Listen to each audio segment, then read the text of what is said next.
Selamat pagi semuanya. Pagi. Gimana kabarnya? Baik ya, sebelum pembelajaran dimulai silakan disiapkan bukunya.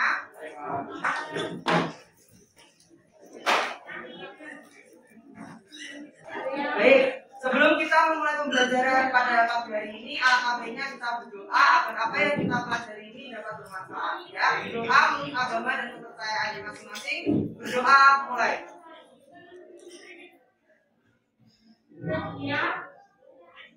Berdoa selesai. Baik, Bapak akan masuk dulu ya. Untuk hari ini siapa yang tidak masuk? Bertanya, kenapa? Tanpa keterangan ya? Yang lainnya hadir semua ya? Siap, terima kasih. Nah, sebelum kita mulai pembelajaran, kita jajan dulu ya biar semangat ya. Udah sarapan belum? Nah, harusnya semangat nih ya. Ingat ya kalau Bapak bilang dengan sejarah kalian jangan kita belajar jatuh cinta. Kita coba mulai ya. Kita mulai. Dengan sejarah Kita belajar jatuh cinta.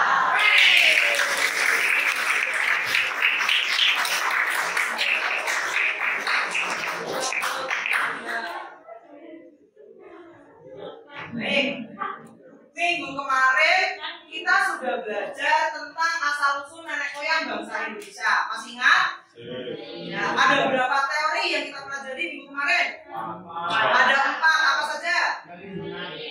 Ya, teori Allah, Afrika, lalu teori Allah, ya Yunan, lalu ada teori Allah Taiwan, dan yang terakhir teori Nah, ya jadi kemarin itu kita sudah belajar dari mana saja sih migrasi manusia purba hingga akhirnya sampai di Nusantara atau menjadi nenek moyang bangsa Indonesia. Nah, apakah ada yang ingin ditanyakan mengenai materi sebelumnya? Sudah jelas ya? Kalau begitu kita akan lanjut ke materi pembahasan hari ini yaitu mengenai manusia purba di Indonesia. Nah, tapi sebelum itu di sini ada beberapa tujuan pembelajaran yang akan kita capai pada pertemuan hari ini. Jadi nanti melalui pemaparan dan diskusi kita akan dapat menjelaskan situs-situs prasejarah yang ada di Indonesia. Lalu selanjutnya nanti melalui video pembelajaran nanti kalian dapat mengidentifikasi manusia purba di Indonesia itu dengan benar. Lalu nanti melalui penugasan kalian dapat menyajikan dari identifikasi kalian nanti melalui infografis maupun NMI. Ya, jadi kenapa sih kita harus belajar sejarah masa praaksara ini? Ada yang tahu nggak? Ada yang tahu nggak? Ya, kalian tahu kan? Siapa yang pernah berkunjung ke museum? Nah, salah satunya museum itu ada Museum Purbakala atau mungkin nanti kita bahas juga di situs-situs manusia purba. Nah, di situ ada yang namanya pemandu museum atau pemandu wisata lah, turket gitu ya. Nah, jadi kita itu belajar prasejarah ini untuk mengetahui informasi-informasi mengenai sejarah khususnya masa praaksara yang mana itu sangat berguna bagi kalian sewaktu-waktu jika nanti bekerja sebagai pemandu wisata atau pemandu museum. Nah, siapa nih yang bercita-cita seperti itu? Halo. Ada ya. Oke. Untuk itu kita langsung saja mulai materi pada hari ini mengenai yang pertama hari ini adalah situs manusia purba khususnya yang ada di Indonesia. Untuk situs pertama di sini ada situs Sangiran. Siapa yang pernah ke Sangiran? Ada yang tahu Sangiran itu ada di mana? Ya di Indonesia. Tepatnya ada di Kabupaten Seragen dan juga Karanganyar. Itu letaknya di Jawa Tengah. Jadi situs Sangiran ini adalah salah satu situs manusia purba dari kala Pleistosen yang mana ini paling lengkap di Asia. Ya, jadi dia diakui dunia itu sebagai situs purbakala yang paling lengkap di Asia. Nah, situs Sangiran ini pertama kali ditemukan oleh Tracy Sewin. Awal kepopuleran dari situs Sangiran ini itu dimulai ketika penemuan fosil ini tulang yang sudah membatu, fosil Homo erectus yang ditemukan oleh Paul Koningswald pada tahun 1934. Nah, jadi karena saking lengkapnya koleksi dari situs Sangiran ini, pemerintah Indonesia akhirnya mendaftarkan situs Sangiran ini sebagai World Heritage Heritage List ya. Nah, pada tahun 1996 akhirnya UNESCO menetapkan situs Sangiran itu sebagai warisan budaya dunia dengan julukan The Early Man Site ya. Jadi situs manusia budaya Sangiran. Nah, di sini ada virtual tour museum Sangiran yang bisa teman-teman kunjungi sendiri, nanti saya bagikan linknya. Nah, di sini kalian bisa menjelajahi apa saja sih isi dari situs Sangiran ya. Kalian bisa lihat koleksi-koleksinya. Jadi kalian tidak datang langsung ke museum Sangiran, tapi kalian di sini bisa cek, bisa berkunjung secara virtual. Museum Sangiran ada apa saja ya. Nanti silakan bisa dieksplorasi lebih jauh sama teman-teman kalian ya. Kita tahu di sini ada fosil manusia purba, ada gajah purba dan lain sebagainya. Oke. Ada yang tahu situs Trinil? Ayo.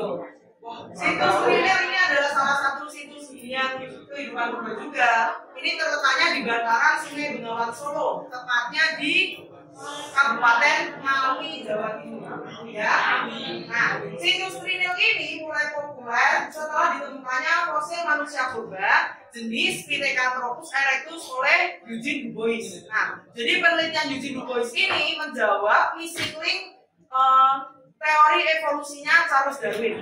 Itulah kenapa museum Trinil ini akhirnya dikenal oleh dunia, ya. Jadi sehingga situs ini sekarang itu jadi museum, terus jadi tempat untuk penelitian sekaligus menjadi tempat wisata.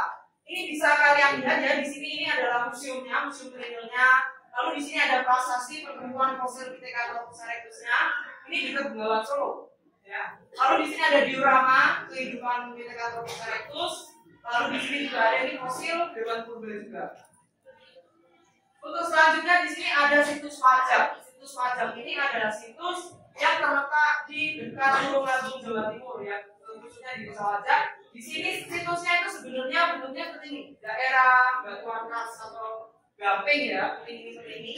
Nah, di sini itu dulu ditemukan fosil manusia oleh Von Richthofen pada tahun 89 itu. Nah, kemudian fosil tersebut itu dikirimkan ke Jakarta. Kalau dulu namanya Batavia ya, masih pemerintahan Hindia Belanda. Jadi di Batavia itu fosil tersebut akhirnya dikirimkan lagi itu kepada Eugene Du Bois. Tadi Eugene Du Bois ada di mana? Di Trinil, ya kan, meneliti Pithecanthropus erectus tadi.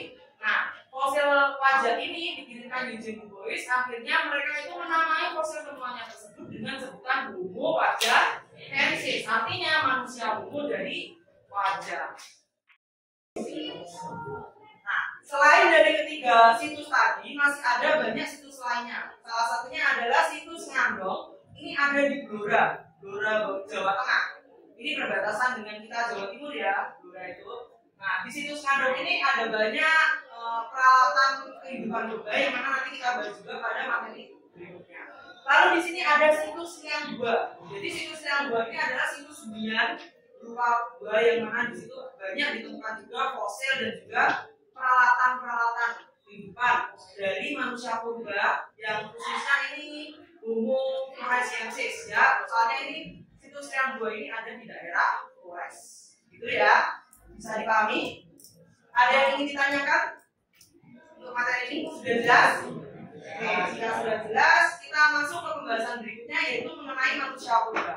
Ada yang tahu manusia purba itu apa? Ya, manusia yang hidup zaman dulunya gimana? Ya, manusia purba itu bisa dikatakan sebagai prehistoric people atau manusia yang hidup jauh sebelum tulisan ditemukan. Jadi gimana mereka berkomunikasi? Ya, mereka menggunakan simbol ataupun gerak-gerik yang menunjukkan suatu aktivitas tertentu. Seperti itu ya. Nah, perlu kalian ketahui, kita bisa mengetahui keberadaan manusia purba ini melalui fosil atau sisa-sisa tulang yang sudah membaru tadi, yang sudah ditemukan oleh para peneliti. Nah, kalian untuk mengetahui ada apa saja sih manusia purba di Indonesia, silakan kalian buka link video pembelajaran yang sudah Bapak bagikan. Masih ingat dengan link ini yang ada di grup kalian? Silakan dibuka dan disaksikan videonya untuk kalian lagi mengenai jenis-jenis manusia purba di Indonesia. Baik, gimana? Sudah ditonton videonya? Sudah paham kan? Ada berapa jenis manusia purba? Ya, ada 3 apa saja? Megalopus, terus ada Pithecanthropus, yang terakhir ada. Tapi dalam perkembangan ilmu pengetahuan, Megalopus itu juga dikategorikan dalam Homo erectus, yang bernama Paleojavanticus. Sedangkan yang Pithecanthropus itu juga dimasukkan ke dalam jenisnya Homo erectus. Seperti itu ya. Nah, itu perkembangan dari ilmu pengetahuan. Nah, kalau sudah, sekarang kita ada permainan kuis ya. Jadi kita akan melakukan game true or false. Jadi silakan disiapkan kartunya masing-masing. Warna biru untuk tangan kanan. Jadi nanti jika pernyataannya benar, silakan diangkat pakai tangan kanan. Kalau yang pernyataannya salah, pakai warna merah di tangan kiri. Sudah siap? Oke. Kalau sudah siap, silakan yuk sambil berdiri. Dari bangkunya masing-masing. Coba siapkan. Situs manusia purba Sangiran adalah satu-satunya situs perasaan di dunia. Salah, silakan diangkat. Salah. Yuk, benar, salah.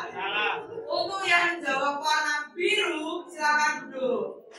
Jawabannya adalah salah.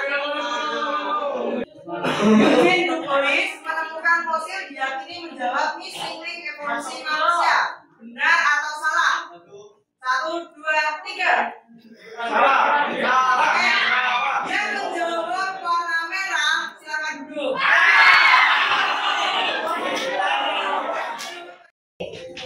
Baik, gimana permainan hari ini? Seru sekali.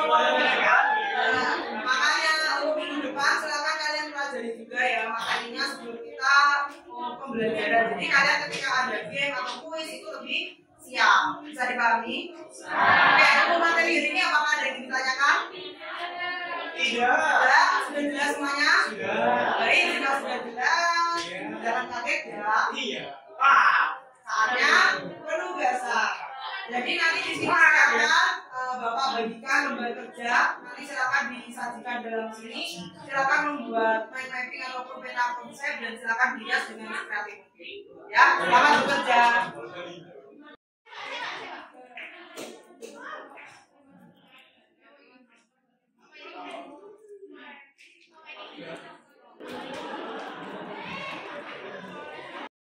Oke, baik ya, karena waktunya sudah hampir selesai. Untuk yang belum selesai nanti bisa dilanjut di rumah, yang sudah selesai bisa dikumpulkan, ya. Oke, bagaimana pembelajaran kita hari ini? Seru sekali, Bapak. Seru ya. Nah, mungkin untuk kedepannya silakan kalian bisa pelajari materi mengenai corak kehidupan manusia purba agar kalian nanti jika ada kuis ataupun ujian mendadak itu kalian bisa lebih siap. Ya, mungkin ada kalau penugasan atau kita pembelajaran untuk tanya jawab itu kalian lebih siap. Jadi kalau ada yang mau ditanyakan itu bisa kalian langsung tanyakan. Nah, kesimpulan pembelajaran hari ini kita bisa tahu ya bahwa manusia purba di Indonesia itu ada 3 jenis tadi ya, Meganthropus, Pithecanthropus dan juga Homo. Nah, namun dalam perkembangannya Meganthropus dan juga Pithecanthropus itu juga dimasukkan dalam kategorinya Homo erectus. Ya, lalu juga ada beberapa situs praaksara yang ada di Indonesia seperti yang sudah kita pelajari tadi. Apakah ada pertanyaan? Sudah tidak ada? Baik, jika sudah ada pertanyaan, saya rasa cukup untuk pertemuan hari ini. Ya, sebelum kita akhiri, marilah kita berdoa bersama-sama apa yang sudah kita pelajari ini dapat bermanfaat ya. Berdoa, menurut agama kepercayaan masing-masing, berdoa.